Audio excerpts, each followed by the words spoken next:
Hey friends, welcome back to MakeTober. This is episode 2. It is actually 2 days of work here because I bit off a little more than I could chew with this project.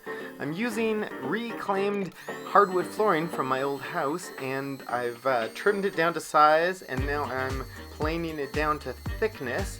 And now I'm just going to trim up all the ends and get them all nice. Here's a few pieces that need to be cut at 45 degrees, so I'm trimming them down on the miter saw. Now I'm laying out the project, and this is a pretty complex project, it turns out, and so it involves quite a bit of careful layout work. And so what I'm doing here is trimming little spots out of the back of the pieces that will allow it to fit right over the other pieces.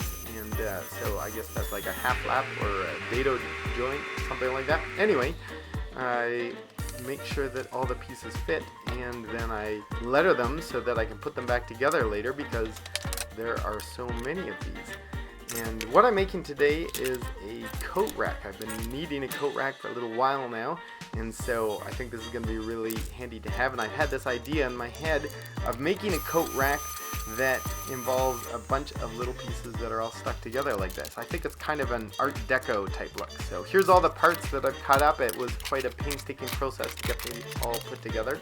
And now I'm doing the glue up. So I'm laying out the pieces, smearing in some glue, and then gluing them together. And the key is just to line up the letters that I've already marked on there and put the clamps on there, and then also to make sure to wipe off all the excess glue so that it's not too much of a mess afterwards. And as I start to glue the pieces together, the whole project kind of starts to take shape, and you can start to see what it looks like.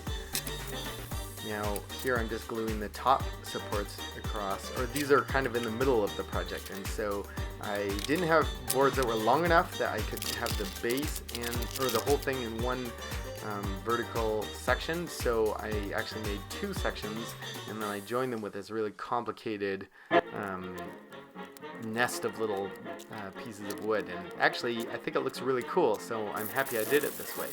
But lots and lots of sanding. 2 seconds of sanding here was actually a couple hours worth.